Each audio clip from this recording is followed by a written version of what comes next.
It's getting warm outside, and the rain is staying away. It's late spring, summer, right?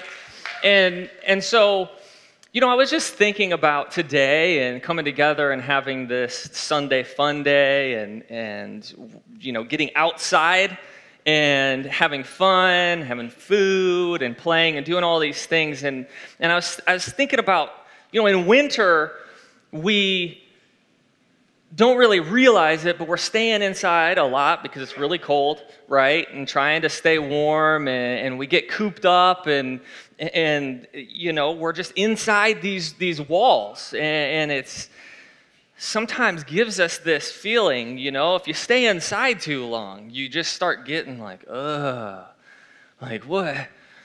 Like, why am I feeling just so drained and not great, and not realizing it's just that being inside, not getting the sunshine, which gives us energy, and being outside in the fresh air, that it's that freedom, And I was thinking about now we're in spring and coming summer, and you get outside.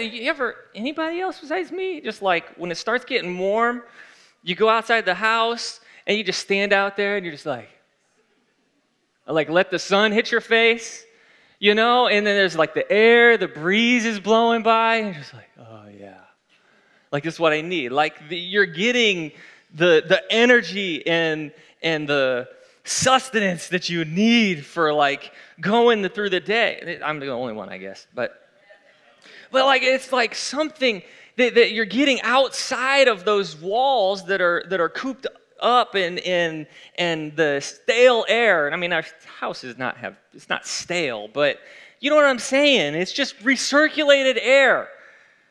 And you go outside, it's that fresh air, and you can smell like the plants blooming and all this stuff, and there's so much freedom. And so I was just thinking about this and that feeling that we have physically and in our mind as we step outside in the spring and summer. But do we realize that so many times we're putting limits and keeping ourselves kind of inside the house spiritually and emotionally and in our mind?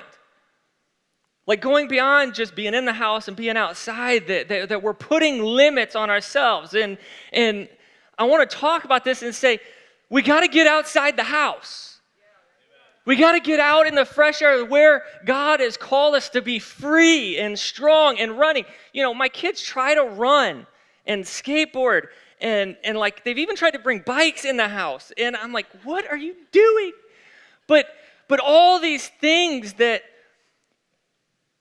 we are created to do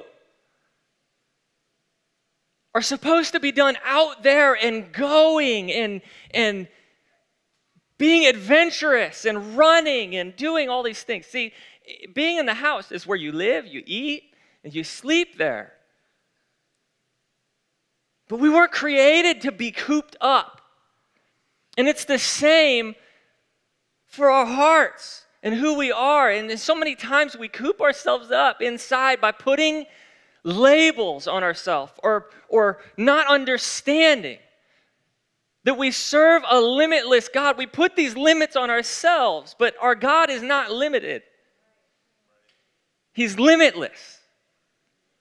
There's no limits. See, we have limits like everywhere. Speed limits is one of the worst ones.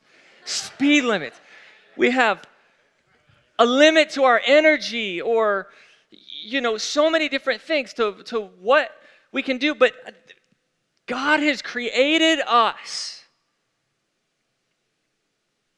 to be moved by Him, and He's limitless. Which means that when we have all that He has, that we can grow and be strengthened by Him, and there's not limits to us, to who we are, to what we can do with Him in us. But how do we put limits on God? What do we do to create this stagnant or limited feel of who we are and who God is and what we can do with him. Because I'm telling you, that's a serious thing that we have as Christians. And I deal with it too. Many times I think in my own strength and my own ability, and I start thinking, well, but that's not necessarily something that I can do. And I believe God wants to just slap us upside the head every time we say that and say, it doesn't matter what you can do. It doesn't matter what limits you have or what ability or knowledge that you have, because you're not just working with your own.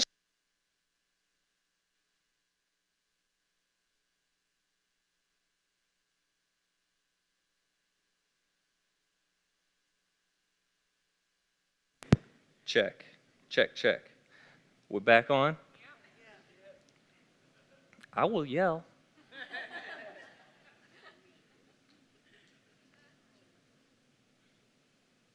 But when we move with him, we move in his strength, in his knowledge, his mercy, his grace.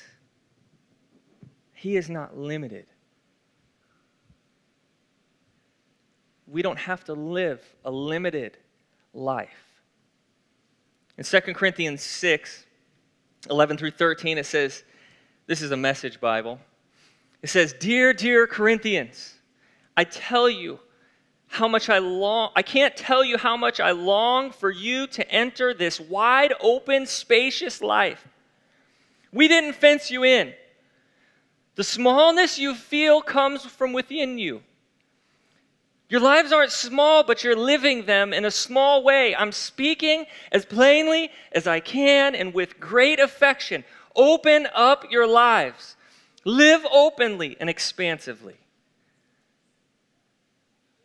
He's talking to the Corinthians and he's telling them just before this how much that he's gone through and what he's had to do to preach the gospel in these troubled times and being, condemned and treated poorly and all these different things. And then he goes,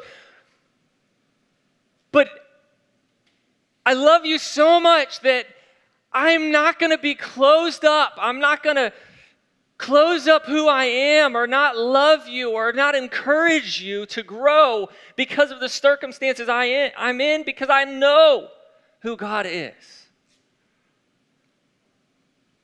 And the Corinthians had gotten into this place where they had been led by false prophets and teachers and different things, and so they were all like divided. There's just all kinds of stuff going on, and he's saying, you were not created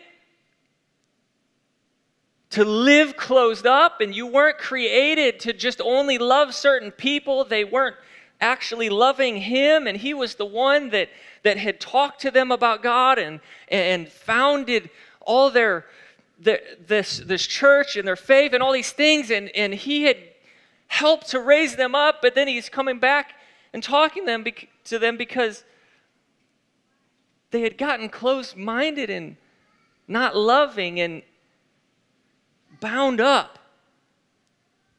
And he's saying, God didn't create you to live this way. He's saying, we didn't fence you in.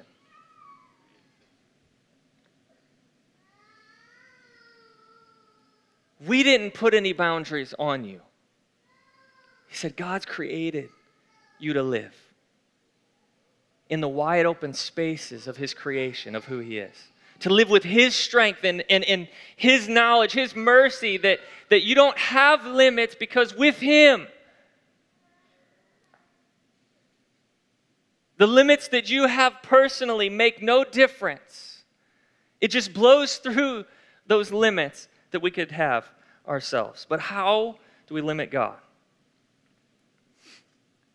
We limit him by not being able to see past our circumstances. And this is kind of one thing that you see in Paul when he's speaking to them, because he is basically telling them his circumstances that he's been in, and then going straight into telling him, your life doesn't have to be lived bound up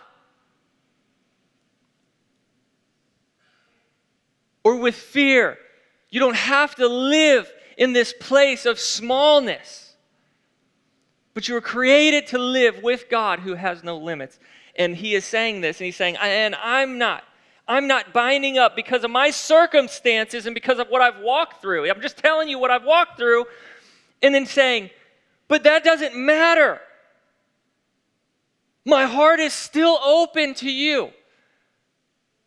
I may have been persecuted, and you may be treating me in a way that's not godly, but it doesn't matter. I still love you. I won't be bound or limited by circumstances that come against me.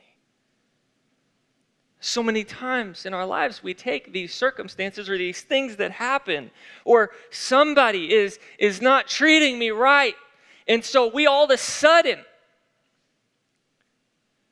bind ourselves up to take care of me, of who I am. I'm going to take care of myself, but not realizing that when we come and place those walls around us, it's not just protection that we're getting. We're causing ourselves to not be able to grow or move forward like God has called us to. I mean, think about it. You build a literal wall around yourself so that nobody can get to you. Where do you think you're going to go? You're not going anywhere. You're just going to stay there. Maybe somebody won't be able to get to you, but you're not going to be able to get anywhere either. And Paul's saying,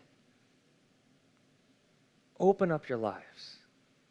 Live expansively. I love those words that they use in the Message Bible because it's not just kind of like, hey, go out a little bit. It's like live expansively, like expand beyond your borders. Go beyond who you are and what you even think that you could possibly do or how much you could possibly love. If you open yourself up to be used by God and to trust Him and who He is, there's no telling how much you can do.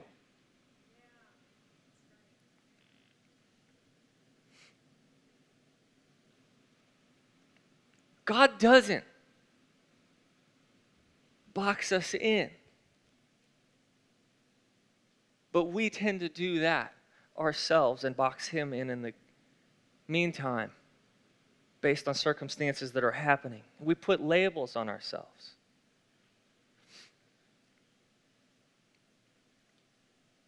Sometimes we label ourselves fearful or not strong enough or dysfunctional or addicted, not good enough. There's so many things. Anybody? I'm not going to make you raise your hand, but everybody could. I know, I can too. Where we've allowed those things to define us, that thing that maybe we've been struggling with or that has been in our lives that we have labeled ourselves. And the problem is whenever we place that label on ourselves, we are keeping that thing with us. Has anybody been in a scenario where you had to have those name tags? You know, hi, my name is. And there's people that put their name and then they put like a smiley face. You're like, why are you so happy? And I don't know that I've really seen somebody do this, but what if you put like, and we do, I believe, not literally, but in our minds, put our name in like a frown face. You know? We put like our name and put broken. We put our name and we put addicted or fearful or any of these things, and we place that on ourselves, and it's like, well, but that's who I am.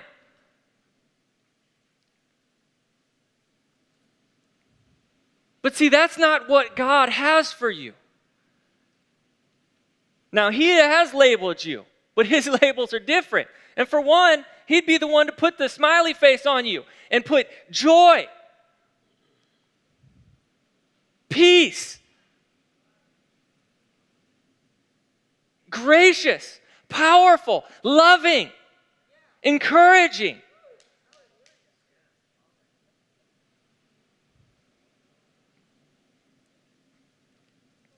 His labels are not limiting.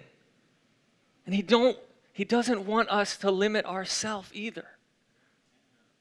He's called you strong. He's called you powerful. He's called you loving. He's called you a child of his. And as his child, he's not going to call you anything but great things. Because that's what he's given you.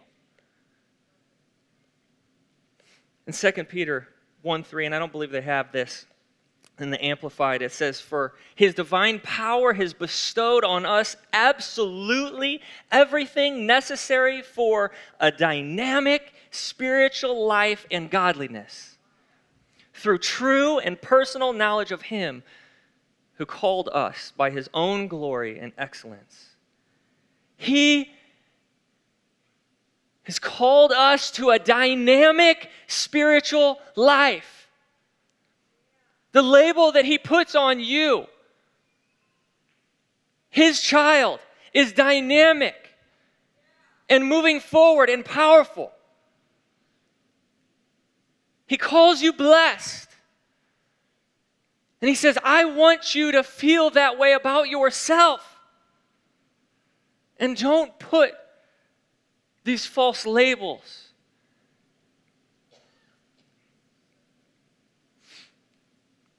But what is it that we believe in our heart? Because our mind and our heart, it's a powerful thing.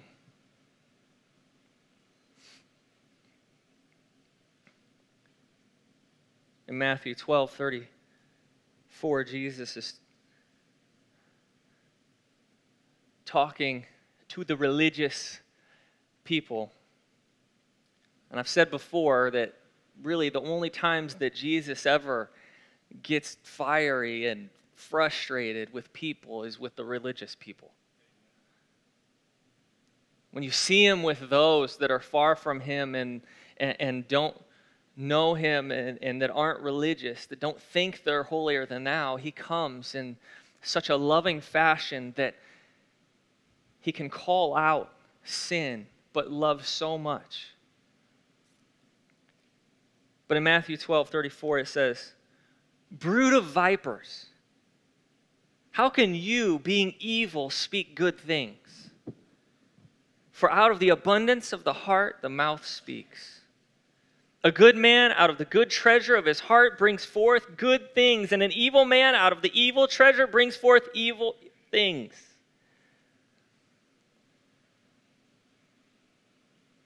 And we have to change who we think that we are and who we believe in our heart who we are.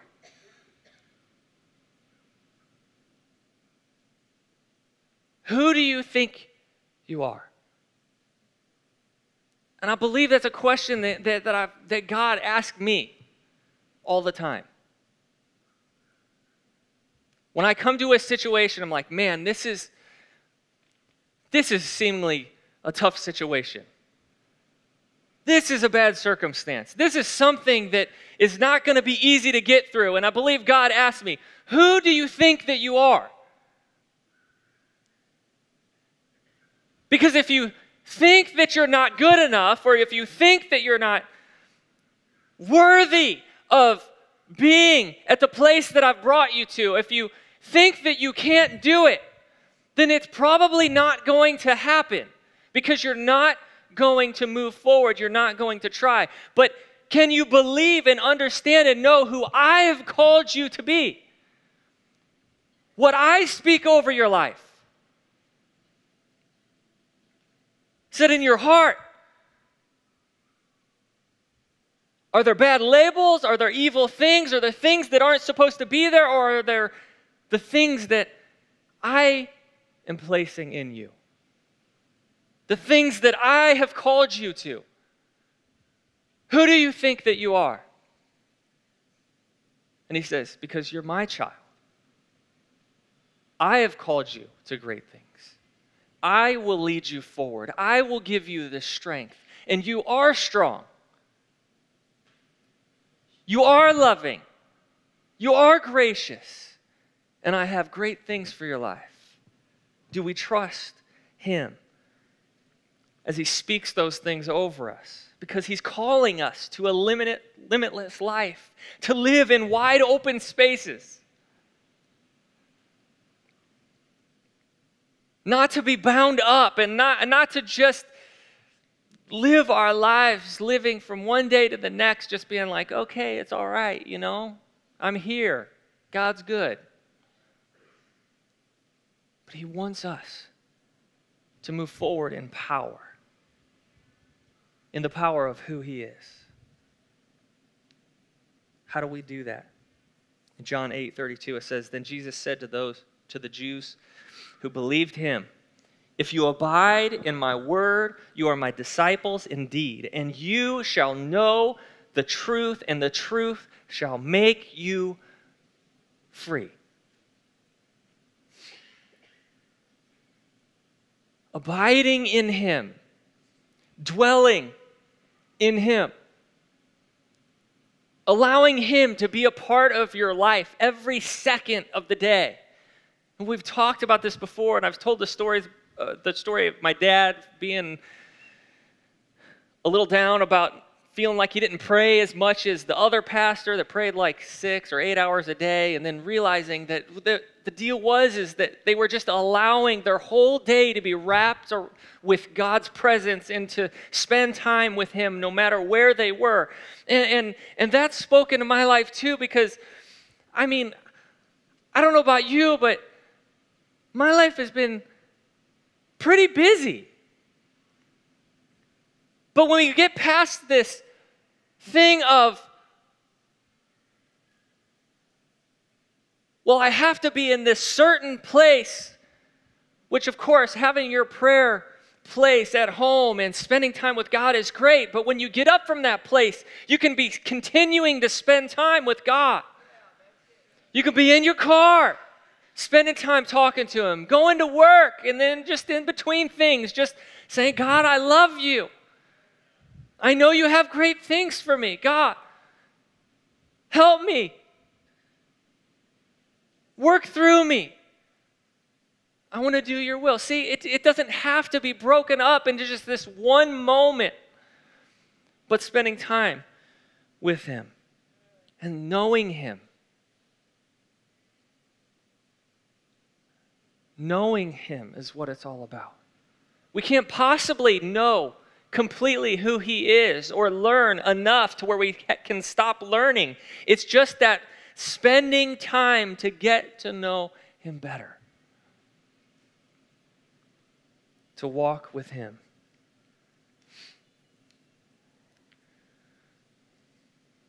Our imagination, our thoughts, who we believe we are, it shapes our life. See, the way you think is going to affect the way that you feel, and the way that you feel is going to affect the way that you act.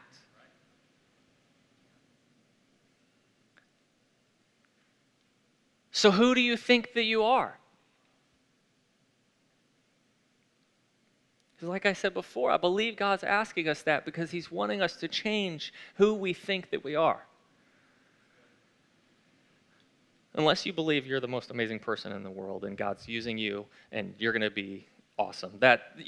Stay there in that place. But if there's any labels that you put on yourself or any thoughts that you have that are limiting who you are or limiting God in you or him being able to use you, he's saying, who do you think you are? And understand that who you are is my child.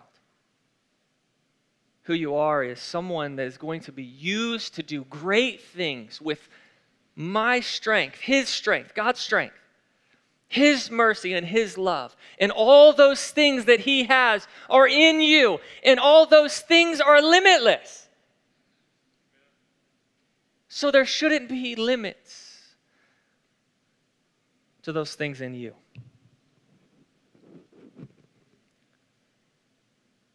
But we can't doubt who God is or who he's called us to be. In James 1:5,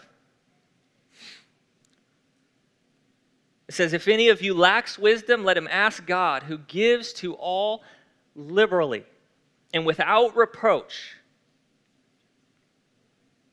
The way that says that, I think that it's because, I don't know about you, but you have that moment in school whenever you have to ask a question and you feel like either the other students are going to laugh or the teacher's going to get on to you for asking that question. You don't know that yet.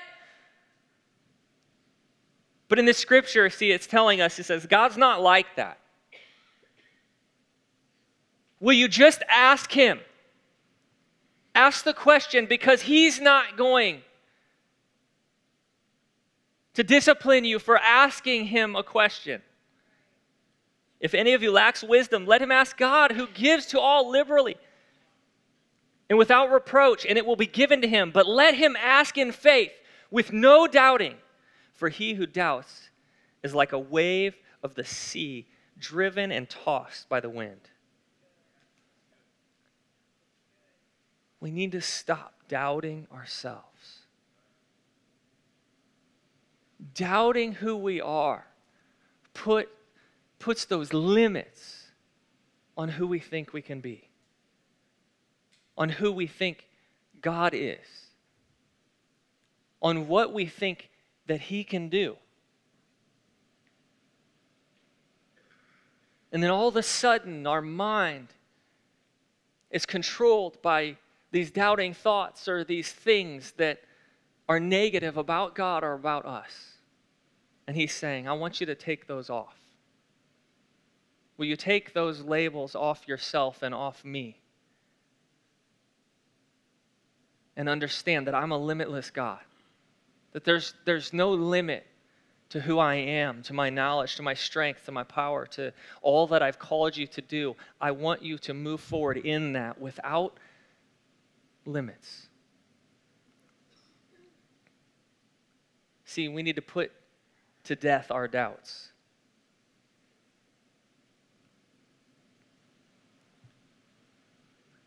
And bring alive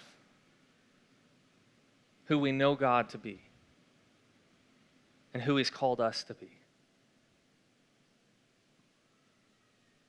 When we do that, when we take those negative names that we've called ourselves, those labels, those things that we believe about ourselves and who we believe God is. And you're like, oh, I know God's great, and I know he's omniscient. I know that he has everything that I need, but somehow when it comes down to us, then we label or shrink him down to say, but yeah, for me, it's not the case. But he says, like when winter turns to spring, I want you to get outside and bust outside of those walls that you've put around me and around yourself. Take in the fresh air. Let the sun hit your face. And go beyond anything that you believe before that you are capable of. He says, move forward with me. I've called you to great things. Don't be bound up and don't bind me up. Amen? Will you stand with me?